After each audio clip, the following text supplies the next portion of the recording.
Gentleman pleasure. from Cavite. You're recognized. What is the Thank you, pleasure? Mr. You're President. Seeking the floor. Unang-una, ako po yung nagtataka, Ginoong Pangulo, pagka po pala si Senator Ping Lacson ang magdi-deliver ng privilege speech, wala pa po tayong nate-take up na kahit ano. Siya pala ay masyadong special dito sa chamber natin. Kasi po, pagka kami, lalong-lalo na ako, minsan patatapusin na lahat muna. Aabot po ng halos alas 7 hanggang alas 8 ng gabi. Kaya kung minsan po, pag ako nagde-deliver ng speech, wala na si Senator Lacson. Ganun po pala siya ka-importante. Majority Leader, I think you should answer that particular Yes, Mr. President, statement. yung privilege speeches, alam mo, dalawang linggo na lang po naiiwan with due respect to Senator Marcoleta. Talagang tinutulak natin yung legislation. Una, yung privilege speeches, we put always, and it's been a practice in the past, in the tail end of the discussions, because the privilege speeches can take up a lot of time. Yung nangyari po kasi kahapon, just sa speech ni Senator Marcoleta, with due respect to the two sides, binanggit po niya yung pangalan ni Senator Lacson. So it is obvious that Senator Lacson would like to respond. So usually when it is personal and collective privilege, especially when they're trying to defend themselves, kasi gusto mong i-defend sana ang sarili mo, binibigyan po natin ng pagkakataon. Ang senador na tumayo at any given point in time. Kaya kung sinabi din po sa akin ni Senator Marcoleta kahapon na ito po ay personal and collective dahil galit ako kay Senator Lacson, ginawa kong agad-agad. Pero hindi po niya kwento sa akin ano yung purpose ng kanyang speech. Kaya nung ninapitan niya po ako first speech, binabigyan po natin Senator Tulfo muna, pagkatapos si Senator Tulfo, Senator Marcoleta naman po. Pero yung laman po ng speech si Senator Marcoleta ay binabanatan isang member ng Senado.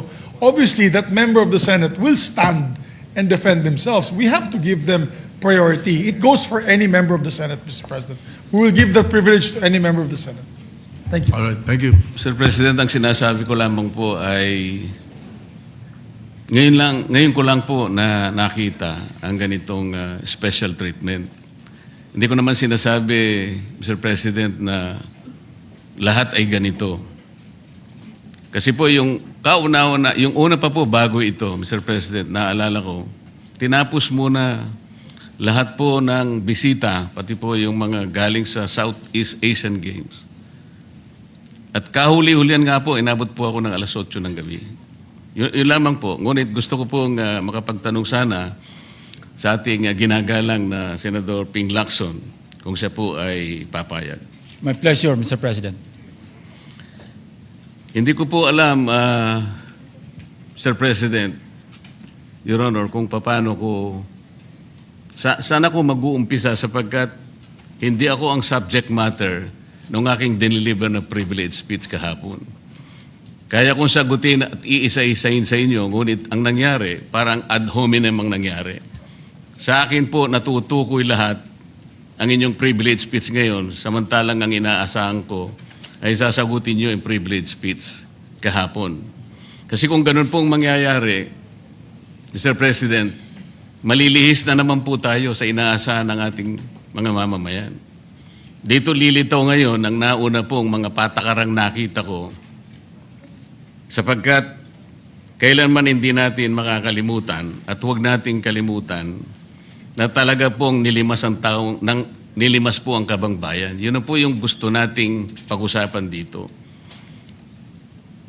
Kung sasagutin ko po ng isa-isa ang ibinibintang po ninyo sa akin, maliliis na naman po ang pinag-uusapan na kailangan na po ng taong bayan na malaman na po ang katotohanan. Sino po ang may pakana? Sino po ang mga mastermind sa nangyaring nakawan sa ating kabangbayan? Ito po ay hindi pangkaraniwang pagnanakawan, Ginoong Pangulo. Yun po ba ang gusto niyong mangyari, Ginoong Ping Lacson?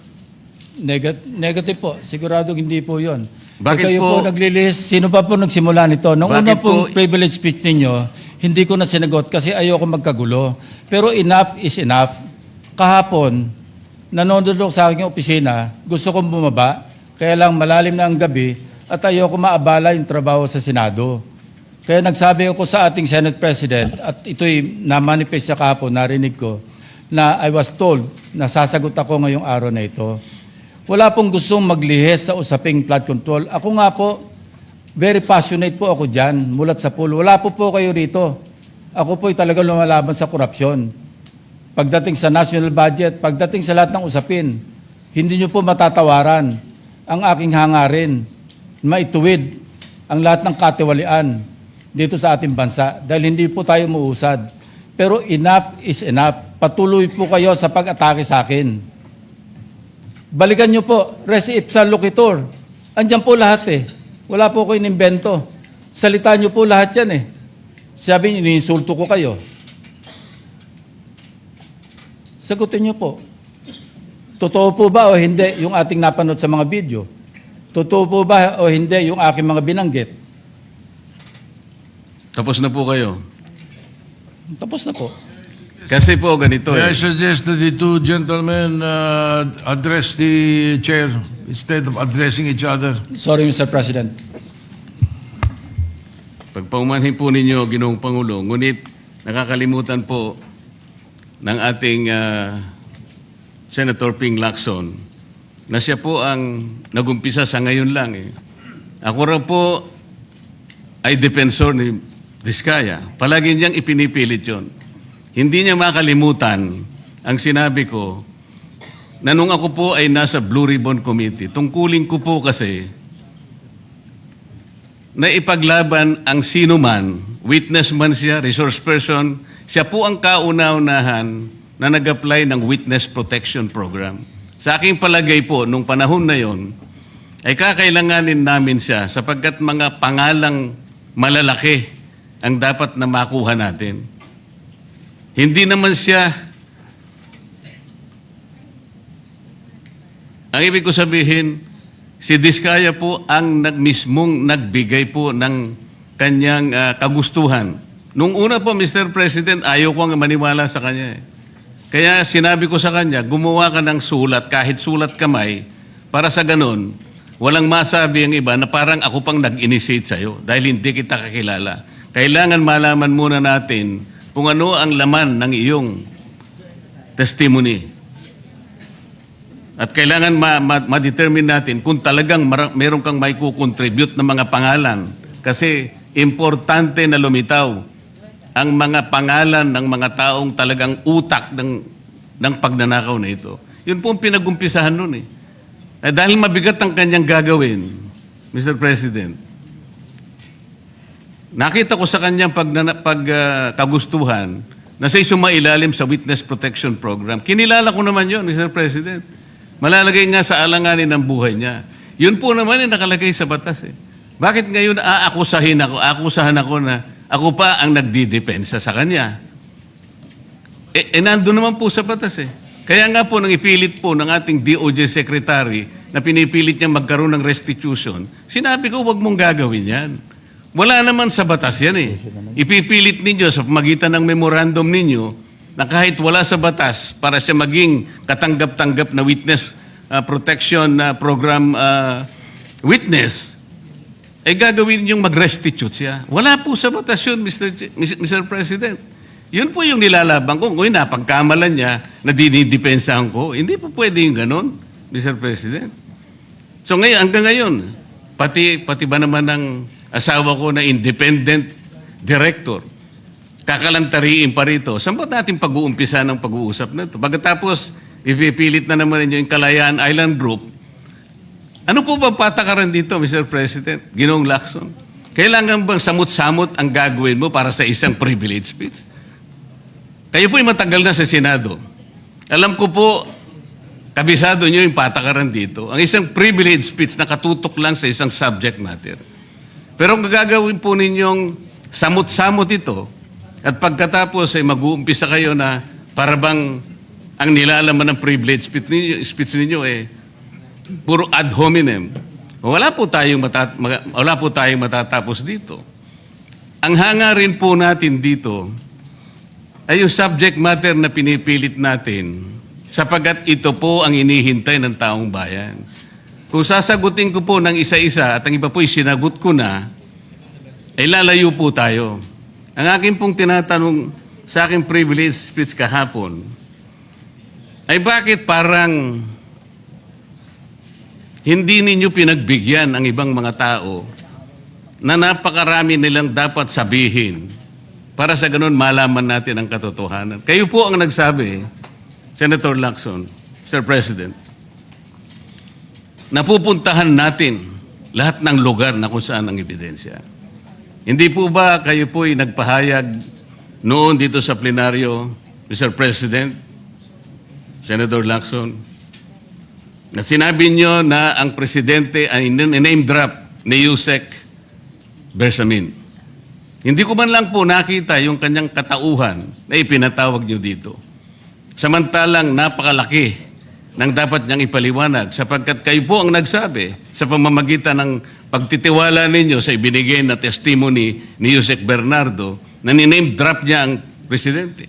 100 billion pesos po pinag-uusapan dito na kung saan ang porsyentong tinanggap nila sang-ayon din sa inyong pagpapahayag ay 8 billion pesos.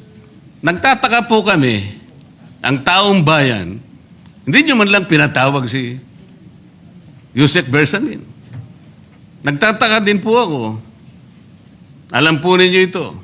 Nakiusap, nagpresenta si ex-Governor Chavit Singson. At iminungkahi ko po sa inyo at ang sabi nyo, sige po, sa susunod na pagdinig natin, ay iimbitahan natin siya. Sapagkat marami raw siyang gustong ibahagi sa ating pagdinig tungkol sa mga project sa Ilocos. Ngunit hindi po nyo tinawag. Yun po yung pinagtataka. Ito po yung gusto ko sanang sagutin ninyo. Sa akin po, wala nang kwenta kahit na ako'y patutsadahan ninyo, na ganito ako, ganito kami, ganyan. Hindi na po mahalaga sa akin yun eh. Ang mahalaga po, Mr. President, ang taong bayan ngayon na naghihintay ng kasagutan sa maraming katanungan nila kung magagawa pa natin na buklatin lahat ang dapat buklatin. Kilalanin kung sino dapat kilalanin. Ang gusto ko pa po sana, Mr. President, sana sagutin po ninyo, Senator Lacson. May I respond, Mr. President? May I respond, Mr. President? Yes, please, go ahead. Mr. President, Your Honor, have you read the partial committee report? Ganito po ang nangyari, Mr. No, have you read President. the partial committee report? That is my question, Mr. President. Binasa ko po, ngunit hindi ko po magawan ng paraan kung paano ko po itatrato. Kasi kahit na po ganon ang nangyari, tiningnan ko po eh. Kaya lang, sabi ko sa mga staff ko, nung mag-meeting kami, bakit ka ako wala man lang pirma ito? Ito po italiwas po sa inyong ipinahayag kahapon. Sinabi nyo rito, If I may be natanggap allowed, ko. Mr. President. Patapusin niyo muna ako para may paliwanag ko kung bakit hindi man lang ako sumagot sa inyo dito sa ibinigay niyong material na ito. Kasi sinabi po ninyo, for one, I have it on record that his office already received a copy of the BRC Partial Committee Report as early as February 11, both hard and soft copies, but he has not signed it, even with I dissent remark. It follows that as chairman, I was first to sign before routing the same contrary to his claim that I did not. Kahapon lang po namin nakita ito, Mr. President. Pero hawak ko po dito yung ipinrint naming kopya na nakuha lang namin sa isang link sa PDF document. Kami lang po nagprint nun. Wala pong pirma. Mr. President, we assume that it came from the office of Senator Lacson or probably from the Blue Ribbon Committee. I would not assume otherwise. So sabi ko, kung walang pirma ito, wala man lang covering letter, ano bang gagawin namin dito? Gagawin ba nating banderitas ito? Ganun po ba yung pagbibigay ng isang importanteng dokumento? Kung inaakala po yung importante ito, bakit wala naman pong pirma man lang? Sa akin palagay, hindi po ganun ang pagtrato sa amin bilang miyembro ng Blue Ribbon Committee. Dapat man lang sana, kahit na initial nyo lang po at meron siguro kayong instruction doon, anong gagawin namin dito? Now, before Senator Lacson responds, will you answer the question? Did you read it or not? That was the question. Yes, Mr. President. You read it. Okay, Senator Lacson, go ahead. Yes, Mr. President. I mentioned it in my privilege speech. Binigyan po natin ng tikitigis ang kopya na may watermark ng kanilang opisina. Una, nagkaroon po tayo ng isang masamang experience na nag-leak yung nauna ng niroute na committee report. So naisip namin, para matunto natin kung saan opisina manggagaling ang leak, bigyan natin ng tikitigis ang kopya, hindi po talaga pipirmahan yun kasi advance copy po yun eh. Nasabihan po namin ang kanilang mga staff na kapag ready na sila na pumirma at nabasa nila, hudyatan nila kami, ipapadala namin yung physical or yung hard copy. Nandun po yung signature page, nakapirma po ako doon. Hindi ko po pwede ikalat yun nang wala akong pirma kasi ako yung chairman. Hindi niyo po narinig yung aking paliwanag sa aking privilege speech na talagang walang pirma yung aming ikinalat sa bawat miyembro. Dahil yon para lang mapabilis kasi 400 pages po, alam ko magtatagal mabasa. So para simultaneously, isipin niyo po Mr. President, kung isang kopya lamang yon na aking igagala sa 17 o 20 miyembro ng Blue Ribbon Committee, isang taon po, baka hindi pa tapos mabasa. So gumawa kami ng nag-devise po kami ng isang pamamaraan para simultaneously, sabay-sabay nila mabasa with the advice to their staff na kapag nabasa na at ready ng pumirma, sabihan kami, dadali namin yung kopya na mayroong signature page at sa kanila pipirmahan. Katunayan kahapon po si Senator Bam Aquino. Binigyan namin sa kanya yung may signature page at pumirma siya. Hindi po matatapos kung yung 467 yata na pages, iisa-isahin namin iikot. Mahirap po. Gumawa na nga kami ng paraan para matakil na sa floor, ma-defend ko, at makamove forward tayo na tulad ng binanggit ko sa aking privilege speech, simula na tayo uli ng mga panibagong pagdinig. Ngayon, sinabi po ni Senator Marcoleta na bakit hindi inimbitahan si Undersecretary Bersamin. Kaya ko po tinanong, kung nabasa niya na yung report, kung meron po siya maipakita sa akin doon sa committee report o doon sa TSN, doon sa minutes ng pagdinig na nabanggit ang pangalan ni Undersecretary Bersamin. Bukas na bukas din po o bigyan natin 3-day notice rule. Tatawag po ako ng pagdinig, ipapatawag natin si Undersecretary Bersamin. Ang binabanggit niya po yung aking interpellation sa DBCC na kung saan si Undersecretary Bernardo gumawa ng personal na sulat kay Pangulong Bongbong Marcos. At sinasabi niya doon na ito yung mga personalidad na alam niya, na naalala niya na merong allocable at kung ano-ano pa. Wala po sa Blue Ribbon Committee minutes yun. Sa labas po yan sa plenaryo, sa DBCC, sa National Budget Deliberation. So kung may papakita po sa akin ng ating kasamahan, Senator Marcoleta, na merong isang mention sa affidavit o sa salaysay ni Undersecretary Bernardo na binanggit si Undersecretary Bersamin, di tumawag po tayo ng pagdinig at mag-motion siya na ipatawag kung sino man ang gusto niya ipatawag. Ngayon, si Governor Chavit Singson, wala naman pong paliwanag. Ano po yung ite-testify? Konektado po ba sa issue at hand, which is the flood control projects? Kung konektado po, sana sumulat po siya sa chairman at sinabi niya, ito yung lalamanin ng ite-testify o ito yung naka-attach yung draft affidavit ni Governor Chavit Singson. Sino naman ako para tumanggi na ipatawag kung sino man yung resource person? Nagpadala nga siya ng surprise witness, siya lang nakakaalam eh. Hindi ko po inawat eh. At Mr. President. Sandali po, hindi pa ako tapos. At nung hinanap kong pilit, pinagtanong ko yung mga addresses, lahat ng mga kakilala ni Gutesa. At inalam po namin sa pamamagitan ng CCTV footage, baka naman merong sumalubong o merong kasama na pwede natin matunton kung nasan si Gutesa. Ganun po kasi ang aking pagnanais na talagang get to the bottom of this issue. Pero bigla po nawala eh. Ano po magagawa ko? Mr. President, wala nga pong nakasulat dun sa transcript tungkol nga po dun sa binanggit niya sa plenary na pangalang Adrian Bersamin. Paano nga pong mababanggit doon, Mr. President? Hindi nga niya pinatawag eh. Samantalang dapat niyang ipatawag, siya mismo ang nag-highlight. Isip-isipin po ninyo, nagawa po ni Senator Lacson na isama sa plenary debates ng ating 2026 budget. Ganun ka-importante ang bahagi na yon, Mr. President. Hindi ba dapat ipinahayag mo yun eh. Malaking bagay yun. Ibinulgar mo pa nga eh. There are 2 public officials I will reveal this morning. Ganun lang. Ba't hindi mo pinatawag? Kung pinatawag mo yun, malinaw na malinaw, nalagay sana sa transcript.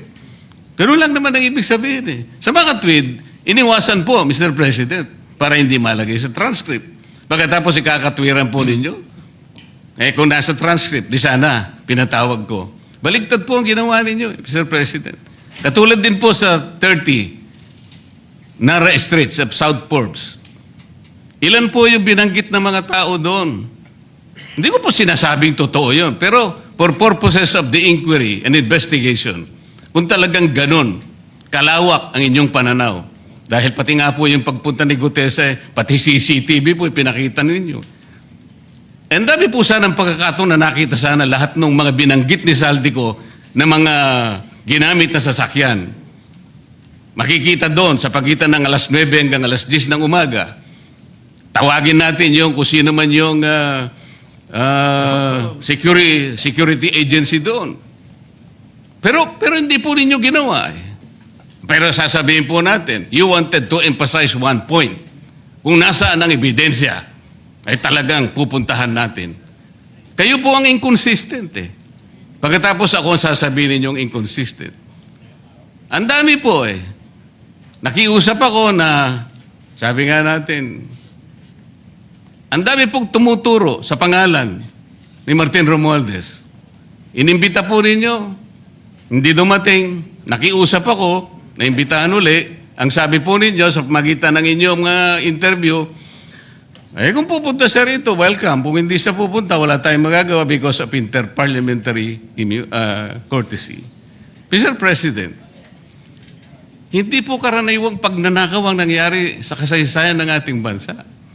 Hindi po ba ninyo naiisip, mismong kabang bayan ang tumagilid, pagkatapos magtatago kayo sa prinsipyo o doktrina ng inter-parliamentary courtesy?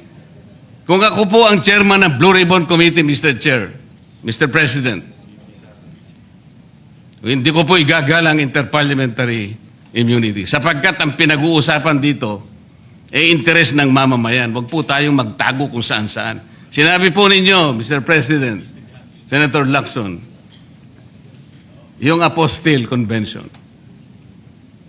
Hindi pa pinahayag po ninyo sa isang pag-i-interview ninyo na kung si Saldico lamang ay makakuha ng isang subscribe statement, kahit sa Zoom lang, ipatatawag namin siya.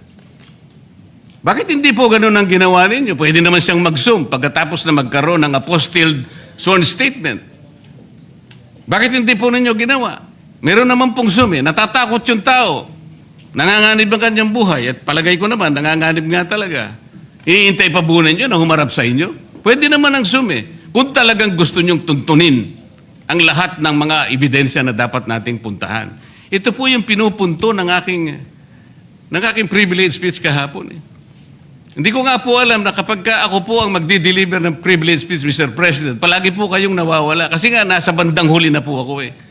Pero kung talagang gusto nyo lamang, alam nyo naman, nasa agenda po natin kung sino po ang tatayo para mag-deliver ng privilege speech eh. Ayoko pong isipin na sinasadya ninyo. Ngunit narinig naman po ninyo eh. Mr. President, pagkatapos isasama yung Kalayaan Island Group, ano po ba talagang pinag-uusapan natin dito? Yung kapakanan ng bayan, pinipilit po niyong pinagtatanggol ko ang China. Sa March 12 po, Mr. President, Senator Lacson, sana po may panahon kayo sapagkat ipinatawag ko sa magitan ng isang resolution at ito po ay alam na ni Senator Erwin. Pinatawag ko po ang NAMRIA, pinatawag ko po ang Philippine Coast Guard, Philippine Navy, ang DFA, Pinatawag ko rin po si Justice Carpio at saka yung professor sa UP. At kung sino man po ang interesado, pero once and for all, malaman po natin dito kung sino ang sinungaling, kung sino ang makatsina, kung sino ang naggagaling-galingan at nagpapanggap na expert in international law. Sana po, Senator Lacson, nandun po kayo. Mr. President, may we hear from the chairman of the Foreign Relations Committee because his name was mentioned. May I just confirm if indeed he will call for a hearing and invite those people mentioned, Mr. President, with due respect? Well, as requested, if you would like to respond, Senator Erwin Tulfo. Thank you, Mr. Chair. This morning, I have received a letter from the Department of Foreign Affairs citing that they cannot attend, including NAMRIA, Mr. Chair, and we have already written to the various chiefs of staff of the members of the Committee on Foreign Affairs. They cited, including NAMRIA, that they cannot attend because of the fact that it is a matter of national security, Mr. President. And I also have a copy that will be sent to your office, Mr. President. The reason given by NAMRIA, the Armed Forces of the Philippines, and the Department of Foreign Affairs, Mr. President. In other words, Mr. President, the gentleman from Pampanga and Tarlac is confirming something that is not confirmed. Mr. President, that is too much of a statement. Kausap ko pa lamang ang chairman at kaming dalawa po nagkakausap at niremind pa nga ako yung mga nakarang araw na March 12, okay ka na. So, ang sabi ko sa kanya, ito po ang dapat nating maimbitahan. Bakit naman po nagkaroon ng issue sa national security ang pagdinig tungkol sa usapin sa West Philippine Sea? Mr. President? Ito na naman po ba ay patakaran para ilihis na naman? Hindi po pag-uusapan dito kung ano-ano mang klaseng teritoryo ang pag-uusapan dito. Ang pag-uusapan lang natin ay yung masigalot na pinalalaki nila at hindi nila maintindihan na walang kamatayang West Philippine Sea. Nakalagay po kasi sa Administrative Order number 29 dated 2012, Mr. President. 14 na taon nang nakararaan, minanduhan mismo ang NAMRIA at ang DFA na mag-submit ng mapa at mga charts sa opisina ng United Nations General as UN Secretary General at inotify ang lahat ng international organizations katulad ng IHO. Ano po bang ibig sabihin nun, Mr. President? Alam po ba ito ni Senator Lacson, yung Administrative Order number 29? This is something between the chairman of the Foreign Relations Committee and the gentleman from Tarlac and Pampanga, Mr. President. Hindi po, tinatanong ko po kayo. No, kasi, I don't know Administrative Order number 29. Mr. hindi po ninyo alam, sasabihin ko sa inyo. I don't Ulitin need ko. to know, Mr. President. I'm not interested. Hindi po kayo interesado sa isang bagay na napaka-importante sa ating bansa? Hanggang ngayon, hindi ma-drawing ang West Philippine Sea. Hindi kayo interesado? Hindi po ako rin interesado sa sinasabi ninyo. Maring hindi po kayo interesado Kasi, sa sinasabi ko. no, Ngunit this ang sasabihin ko, interesado ang buong Pilipinas sapagkat ito, dito nakasalalay po kung sino nagsasabi ng totoo. So ayaw po ninyong malaman ng totoo, Ginoong Lacson? Kasi po, Mr. President, ang ipapalabas na naman niya, yung China may karapatan dyan sa lugar na yan. Kaya ayoko na po marinig kasi ilang beses na po natin narinig yan, medyo masakit na sa tenga eh. Alam po Kaya ninyo, sinasabi ko po, ayoko na alam po ninyo, marinig Mr. kung President, nanggagaling sa kanya, Mr. President. si Senator Lacson po ay, ang pagkakaalam ko, isang magaling na investigador. Ngayon po pala yung manghuhula na. Paano po niya nahulaan? Ang sasabihin ko ay, The debate is going into motives and all of that. So, motu proprio, the presiding officer declares the session suspended. The session, Senator Lacson had the floor. and he was allowing questions from Senator Marcoleta. That is the parliamentary status. So what is your pleasure, Majority Leader?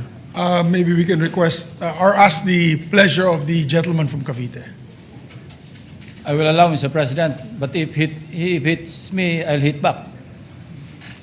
All right. So Thank you. So, that's Mr. very President, clear. we allow... Senator, yes, Senator Marcoleta is recognized. Salamat po, Ginoong Pangulo. It's not a matter of hitting me back. He can hit me many, many times. Sabi ko nga po kanina, Mr. President, that's irrelevant to me. It's no longer important to me. Kahit ano pa pong paninira ang sabihin ni Senador Lacson sa akin, wala pong kaso sa akin yon. Ang taong bayan, alam na po nila kung ano ang totoo. Sila po ang arbiter. Silang magsasabi kung totoo lahat po ang pinag-uusapan natin dito. At kung ano ang sinabi laban sa akin. Ang gusto ko lang pong linawin, Mr. President, kung talagang pinaninindigan ni Senator Lacson yung patakaran na kanyang huling sinabi at binigyan ng emphasis kung saan ang mga ebidensya pupuntahan natin. Napakarami ko pong sinabi kahapon do sa aking privilege speech, inisa-isa ko yung dapat napuntahan natin. Para sa ganon, lahat ng inaakala nating ebidensyang magtuturo kung saan dapat at kung sino dapat ang managot, doon lang natin makikita at ang taong bayan po ay nakikinig at nagbabantay. So, gusto ko pong malaman, Sir President, kung totoo po lahat ang kanyang paninindigan na pupuntahan natin ang lahat ng ebidensyang maaari nating makuhanan, pwede po bang revisyuhin niya yung aking privilege speech? Nandun po lahat, inisa-isa ko. At nagtapos nga po ako doon sa 18 ex-marine officials sa iba pa yatang mga official ng ating sandatahang lakas ang nandun. Lahat po ba nun ay pupuntahan natin? Open po ba siya, Mr. President, na puntahan natin alang-alang doon sa pagkuha natin ng katotohanan? At makukuha lang natin ang katotohanan kung haharap lahat ang mga taong binanggit ko sa aking privilege speech. Huwag tayong magbibigay ng teorya ng kahit ano. Ako po'y nananalig na kapag sila'y humarap, may kakayahan naman ang komite, Mr. President. Makita natin kung talagang nagsisinungaling o hindi. Meron po tayong patakaran. Meron tayong remedyo kapag nagsisinungaling sila. Nakukontempt natin, ikinukulong po natin ang nagsasabi ng hindi totoo. Payagan lang natin, lahat sila may karapatang magsabi, mag-contribute sa ikahahanap ng katotohanan na lahat po tayo ay merong interes. Yun lang po gusto ko malaman, Mr. President, kung si Senador Lacson po ay tapat sa kanyang paninindigan, dapat sana lahat po ng aking sinabi, hindi naman po makakasama, makakatulong po sa ating lahat para makagawa tayo ng isang ulat. Sapagkat ngayon, kagaya po ng kanyang inamin, ang tagal na po nung sinirculate na ulat na sa online, at sabi niya, isa pa lang po ang pumirma.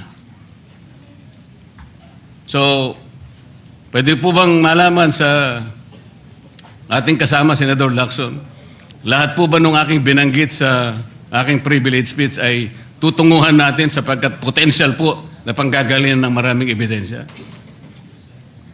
Para tapusin na po natin ito.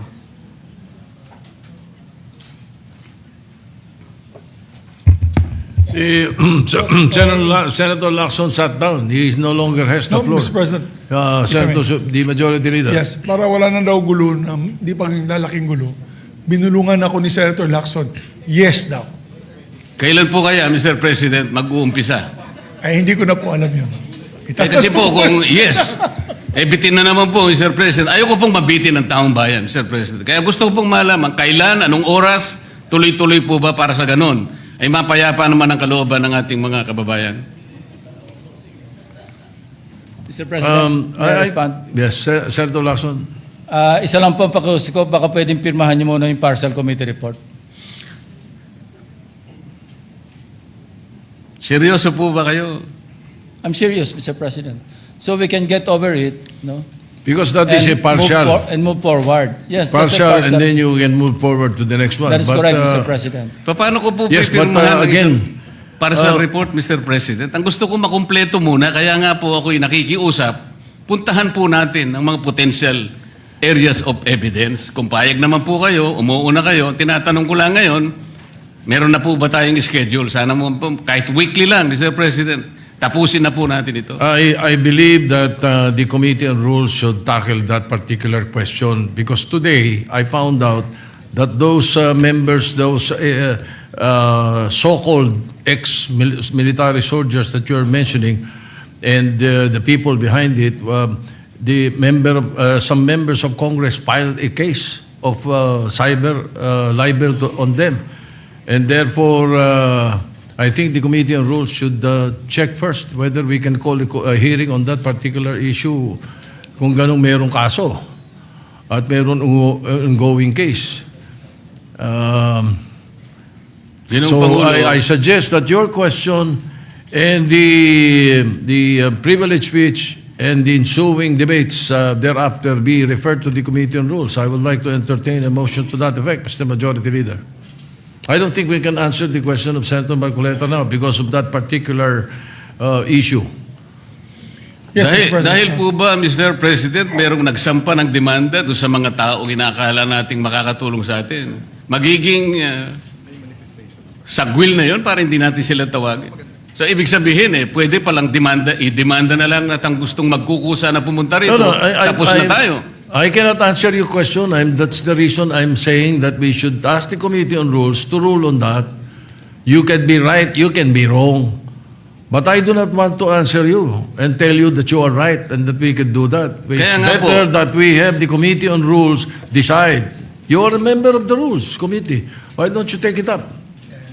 That is the best thing to do. And not belabor the issue. Majority Leader. Mr. President, I'm not belaboring the issue kasi po sumagot na si Senator Lacson.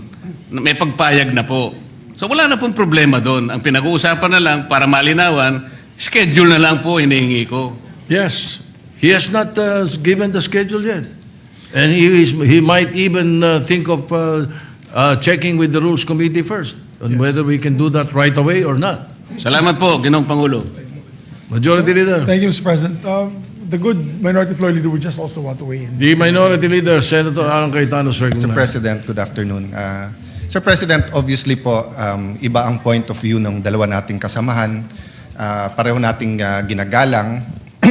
Let me appreciate the passion of both of them to get to the bottom of the biggest scandal, at least monetarily, the biggest graft and corruption scandal to hit the country in our history. No? If you look at the amounts, it's staggering. But may I make this manifestation just to encourage all of us that there are simple ways also of finding some solutions to the problem. Ayokong maliitin po ang trabaho ni Senator Lacson. Ayokong maliitin po ang trabaho ni Senator Marcoleta. Pareho po silang nagsusumikap na malaman ng totoo, pero napaka-politically charged ng ating pong environment ngayon. First, Mr. President, I'd like to mention, during the budget hearing, I asked Secretary Vince Dizon a very simple question. Ba't hindi na lang utusan lahat ng DE, samahan ng COA, samahan ng barangay captain, sa listahan na hawak ng DPWH ng 2023 or 2022 pa hanggang 2025 project, kunan lang ng picture.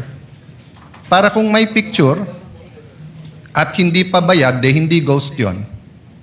Kung may picture, walang project at bayad na, ghost yon.